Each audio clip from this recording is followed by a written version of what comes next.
Hey guys, and welcome to my channel, and this is not a rant. In today's video, I'll be listing my top strongest to weakest straw hats from this generation's dynamic anime, One Piece.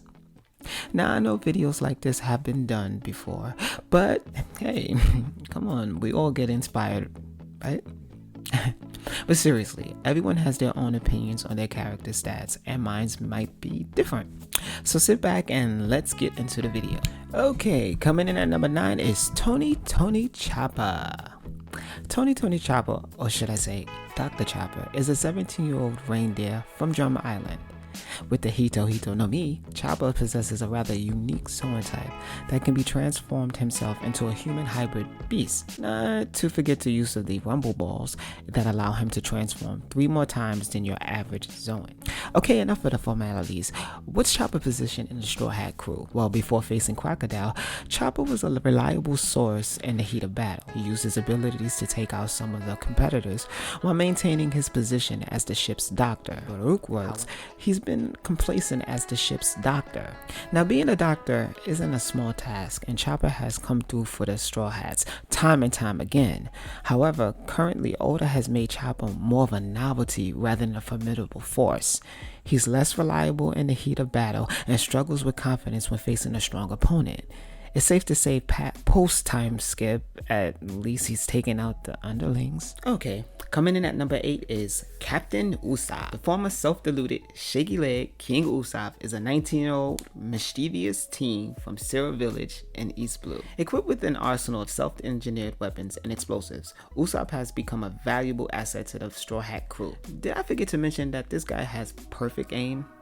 Perfect aim.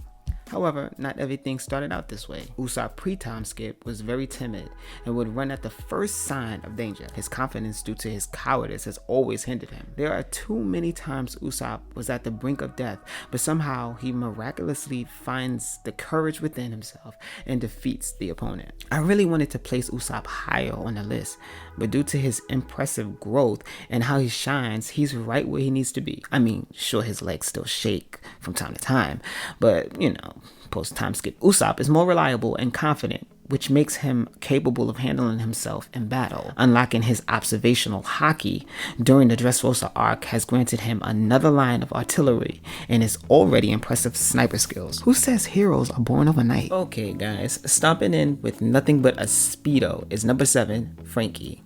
Okay, I expect a lot of heat from this ranking, but after everything that I've watched and analyzed, there was only one place to put him. Frankie is an incredible engineer and currently the Straw Hats shipwright. Originally from South Blue, but due to the circumstances, he left to recreate himself. Literally.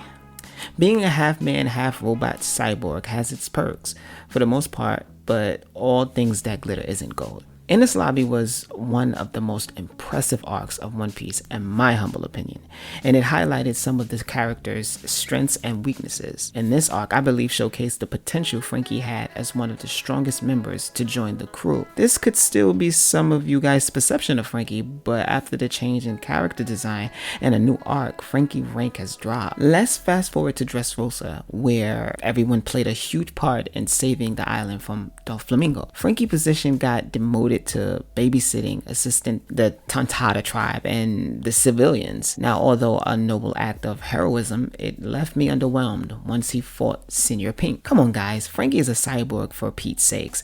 He's stronger than most and should easily knock out the competition. Next up on the weakest to strongest list is Nico Robin. Nico Robin has been called many things throughout the series, but never weak. As the ship's archaeologist and genius, she's capable of reading the forbidden poneglyphs. Poneglyphs or phoneglyphs?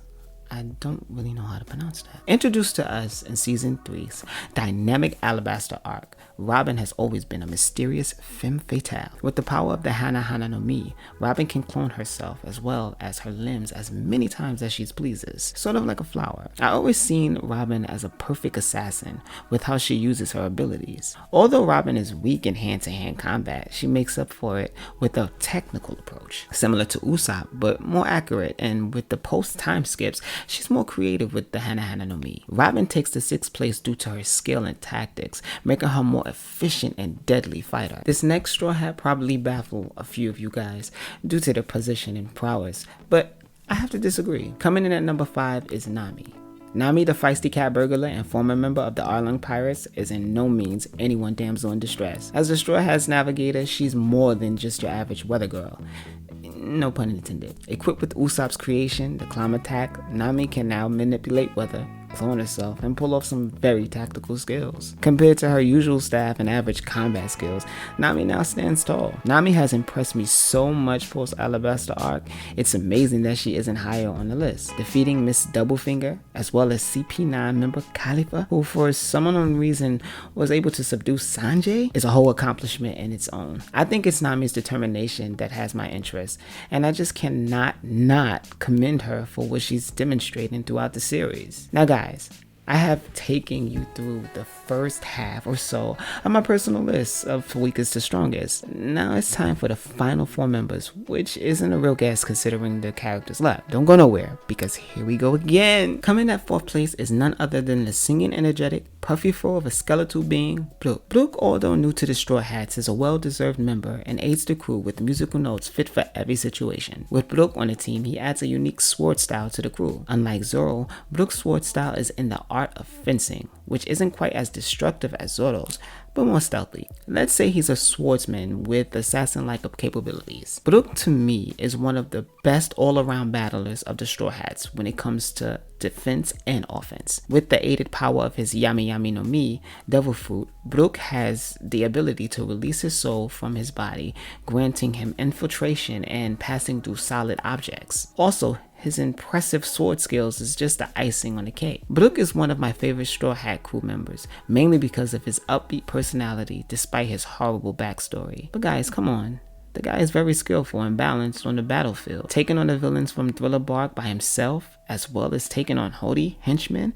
Do I need to explain myself? So he's not the most dynamic fighter, but he's capable of holding his own, which is more than I can say for some of the higher listings. Top 3 is here, and it's go time. The last remaining crew members, who will it be? Well, you know that these guys are more dynamic in every way. He's spicy, feisty, or should the correct term be kicky? Jeez, I can't even conceal his identity long enough to get to the punch. Well, you probably guessed it already. Number 3 place goes to none other than Fine Smoke Sanjay. Sanjay, the hopeless romantic, aids the crew in their journey to the One Piece as the ships cook. When he's not cooking, he's either eyeing a potential wife or hammering a formidable foe with his missile-like kicks. Although Sanjay doesn't possess any devil fruit powers like some of the crewmates, he makes up for it with his unique fighting style. At first, guys, I didn't like Sanjay because the lack of respect I felt he had for Luffy and my own personal bias. However, I must say that Sanjay is definitely one of Luffy's right-hand men amongst the Straw Hats. Sanjay is a powerful fighter as well as a tactician.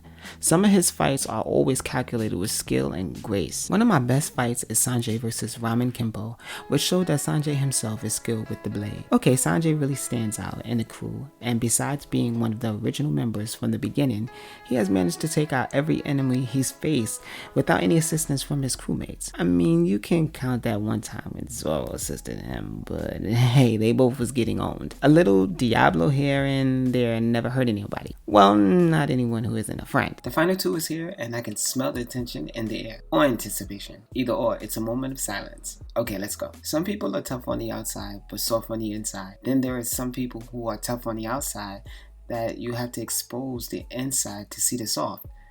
Where was I going again? Standing approximately 5'10" is the one-eyed, three-sword style samurai, Roronoa Zorro. The green-haired, short-tempered samurai is one of the originals who joined the crew as Luffy's swordsman and friend. Driven by his desire to become the greatest swordsman in the world, has earned Zorro the spot at number 2 on the list.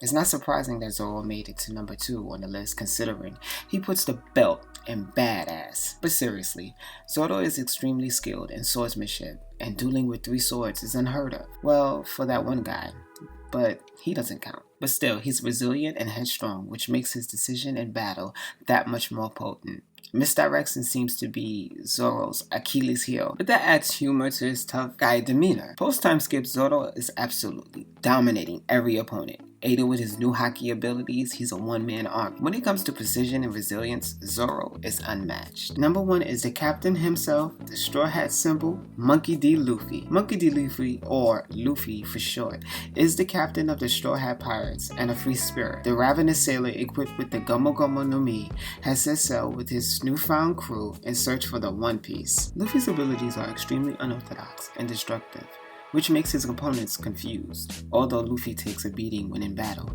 he finds a way to come out on top. With new gears, Luffy is faster, stronger, and even bigger than most of his opponents, as well as his crewmates. Not to mention his newfound hockey abilities that can knock out 50,000 bad guys in one blast. I have to say, although Luffy is powerful, he's a little rash, and it gets him and his crewmates into confrontation with powerful enemies. I know some of you guys are disagreeing with me, and it's okay. I get the fact he's righteous and committed, but he's a bit of a risk taker, and that can't be healthy for the crew. However, that doesn't take away from his character. If anything, it adds more dynamics and tone. So guys, there you have it. My take on the weakest to strongest Straw Hats. I hope you enjoyed the video and wouldn't mind sharing an opinion of your own. Please leave a like, comment, and or subscribe for more content like this. I'm just a young guy watching anime with an opinion. Until next time, I'm your host Zeke, and this is Not a Rant.